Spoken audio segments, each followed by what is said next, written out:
Hi, I'm Rosalie, and I wanted to share different parts of my journey that I feel can really benefit others. I've been feeling this way for a very, very long time, and I wasn't sure. There was different parts of fear within me. There was parts of, oh, what are people going to think? How is it going to affect this person, that person? But losing sight that this is my life. I have the right to share, and whatever anyone else thinks, in the long run, it really doesn't matter because this is my story to tell. So here I go.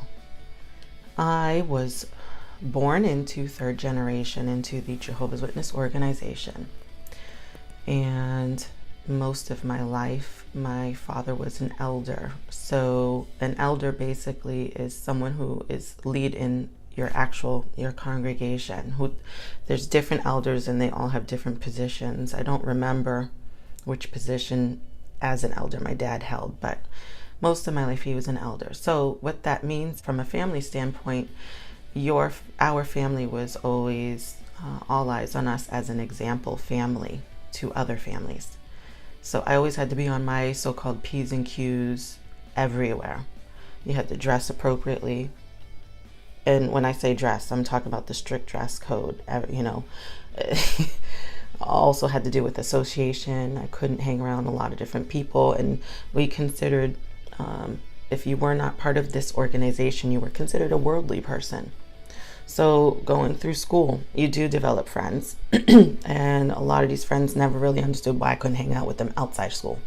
That's just how it was, because you had to stay confined to the friends who also had the same faith and values as you, as a protection.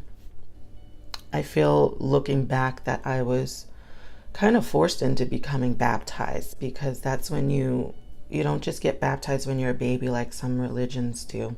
You get baptized when you feel that you're ready to dedicate your life to serving Jehovah.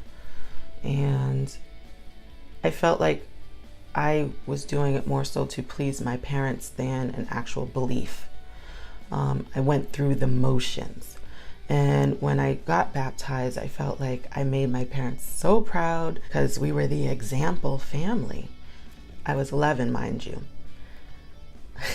Lots of different rules around this religion.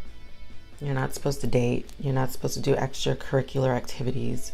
You're not supposed to have higher education, because the promise of this organization is that the end's going to come, Armageddon, where God's going to eliminate all wicked people, and there will be people there's some people that will go to heaven, a certain number of people, and then there's the rest of the righteous people are going to possess the earth after Armageddon and bring it back into a paradise state.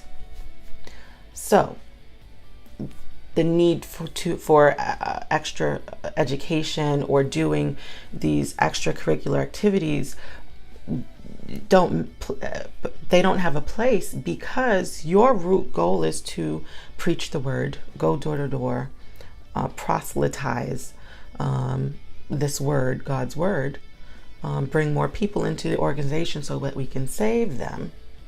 So anything else you just didn't do. And it was really difficult because, one, while I was in school, I was really good at basketball. I remember when I was a teenager in high school, I secretly tried out for the girls' basketball team because, mind you, I had been playing basketball my whole life. I was awesome at this. And I was always playing with boys. I didn't really play with girls because in my neighborhood, there was mostly boys. And my dad would go on Friday nights. They would rent the gym in the high school I went to, and the different brothers, because we called different people who were in the organization brothers and sisters. They would rent out the hall, and that's what the guys did. The men, these other brothers and other congregations around Boston would come to this high school at night on Friday nights, and they would play basketball in the big gym. And a lot of those guys would bring their sons, and they would play basketball in the second gym. And I was that one girl who would play basketball with the boys. That's just how it was, because I had brothers. And I liked playing rough. Like, I didn't mind. You knock me down, okay. I could knock you down too. Anyways, I was really, really good at basketball. And I tried out and I made the team. And that same week, I was playing basketball at this park. I remember over at the Arsenal, behind the Arsenal Mall, there was a park. And I was playing, this was also, the different brothers and sisters in the congregations would go to this park on Sundays after the meetings. And that's where we would go and hang out. I remember I was playing with the guys and I went to go make a layup. I remember I dodged this guy. I did this move where I was dribbling and I turned around and I went to go make a layup. And when I came down, I heard this pop in my knee.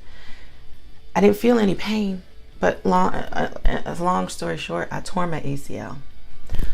My dreams were done. My dreams were gone. And I remember going through the whole process. I had to have surgery and I couldn't play basketball, which I didn't really know how I was going to make all these games in high school anyway, without my parents finding out. And my dreams were shattered. And I remember when I was going through physical therapy with this orthopedic surgeon, she asked my parents, well, we need to figure out what type of physical therapy regimen to get in, because are you going to go back to playing sports like that? And my parents were like, no. I remember my heart just crushed. It was devastating for me. Looking back, they were just like, no, we just need to get you therapy enough so you can walk again. Yeah, that was one part of my life that I learned from. But that was I'm giving this story just to give you a sense of you don't have dreams in this organization. And if you do have dreams, they're not going to be probably fulfilled unless you're out. Anyways, I put a lot of this stuff just behind me. But I'm ready to just get it out so I can move forward and tell my truth at the same time too. So I'll split this up into two sections because there's different stories associated with different times of my life, and I figured I'll just make these into episodes because I feel they are important to have their own story. And thanks for watching.